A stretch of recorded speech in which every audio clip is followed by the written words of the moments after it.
Well, welcome here. So, I want to come back to my series. Jason Edison here, and I know we talked about the series that I'm doing on coaching, and my goal and desire is to let more people know about coaching and how coaching can apply to their lives and their work and their well being. So, here I go. I'm only on number three. Pray for me. I have been so busy speaking. So I do apologize. I'm catching up. So let us go. Today, I want us to talk a little bit about leadership coaching. You see, I started my business 25 years ago as a corporate training company, and we've been providing corporate training. Interpersonal Wellness Services is a globally known company providing interpersonal well-being, and coaching is one of the strategies we use to help to do those transformation around interpersonal dynamics, helping people to change their behavior, to transform mindset. So, one of the programs that we do is a leadership coaching program, and we call it the Relational Leadership Program. And thinking back, I cannot think of a time over the last 10 years that we were not teaching that program. We're always teaching that program. That program, I was just saying on a call, is our most prolific program. We've had more organizations reach out to us for the relational leadership coaching program because that program teaches leaders to relate better with their employees. You see, when you are a leader, just the role of being a leader somehow creates that barrier between you and your employees. There are things that they feel they cannot tell you, or things they feel that they cannot say to you. And yes, we need to have healthy boundaries in those relationships. But what we do in relational leadership is we help you as a leader to connect to who you are. At the core of our interpersonal wellness model is interpersonal, and it says relationship with self and others. So what we do with the relational leadership coaching program is help you as a leader to have a better relationship with yourself. You see, many of us fall into leadership. We are not called into leadership, and through that process, we develop leadership skills, but it's helter skelter. Well, I'm going to, increase my strategic thinking. I'm going to increase my ability to drive performance, to communicate strategies, to be a visionary. I'm going to develop, and we see all these skills over here, and people tell us, oh, these are all the things that you need to do to be a great leader. And we naturally go to them and want to develop those skills because we want to be the best leader that we can be. And that's okay. That's nothing wrong with that. But what we do with the relational leadership, it's a coach training program, is that we help you to take all of those skills and courses you've taken over there, knowledge, this book you've read, and put it together to relate to you. How do my values connect with this, what I've learned? How am I intertwining it into my value system as a person? What is my leadership value? What is the corporate leadership value? How do they intersect? And how do I roll that out into my relationship with my peers, right? With my subordinates, if they are, or my board, if I'm in the executive suite, or with my employees, with those I lead. So it's very important to think about that, because that is a missing aspect in leadership development, is that personalization of leadership and the leader we become. But how do we articulate it? How do we execute it? And part of that is the mindset shift that happens. It's the self mastery. We take one of our courses is all about the self mastery in leadership, and the stories we tell ourselves, and the conversations we have, and how we create our identity.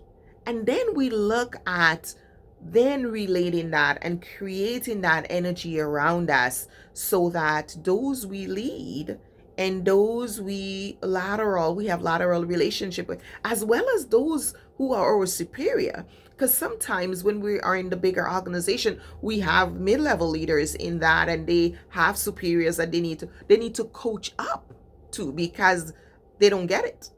All right. And so it's really a way of my goals and my skills is about putting things together. I don't like things over here and things over there. I'm all about systems. How do you create a system of relating to yourself, being relatable to those you lead and those you in your constituency, those who you influence, as well as foster good relationship among them.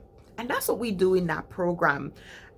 And I hear things from the leaders such as, Joyce, this is I can go back and use this right away. This is what I'm doing right now. This I need to implement this.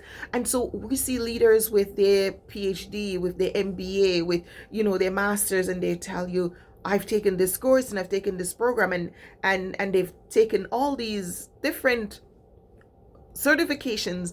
And when they come to the relational leadership program, we're not challenging what they've learned, we're not questioning it, we're actually helping them to integrate it, because integration actually is really important for mental well-being and emotional well-being. There is something about, if you look at the human body, everything is integrated. We're not supposed to be operating in silos, this over there and this pocket of information.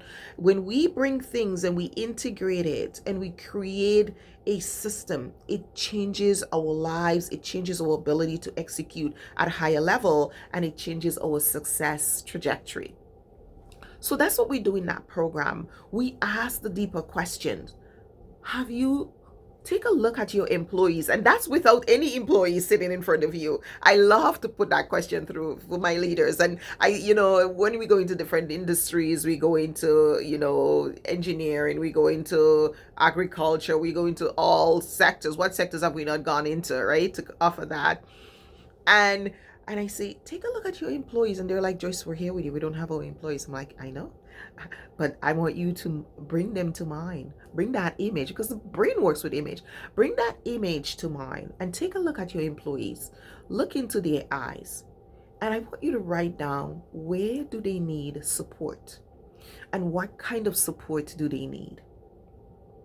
And this is from your mind's eye, the ones you don't pay attention to. And that's what coaching does. Coaching helps us to go back and pay attention to all the information that we've been pulling, that's been over there, out there, but we haven't brought it in and integrated it. And that's what we do. It's so powerful, because they love that exercise and they're like, wow, I hadn't really thought about it that way. Yeah, this person needs this person needs that, this person needs this person is doing really good here, but can use some help here. And you see them calculating without any employees in the room, some of them have hundreds of employees, and we say, okay, just take the first 25, let's just go with that.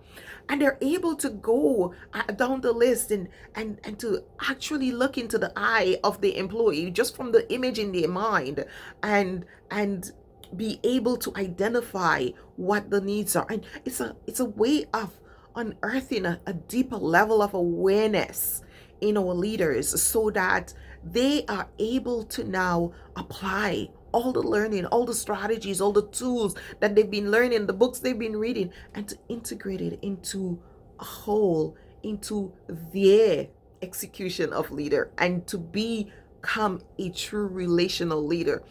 It's amazing to see. And that's the beauty of coaching, because coaching helps us to take the image out of our head and the information that's been sitting in our subconscious, and to apply it.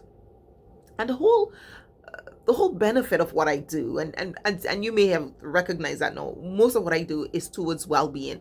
And what I want to create with my leaders, and what they're telling me they're creating, is that interpersonal wellness. They're now able to have healthy conversations. They're now able to recognize what they're feeling and recognize what their goal is, and to bring that awareness together so they can have those powerful conversations with employees, and they can transform the way they relate and the way they lead. That is why I love what I do.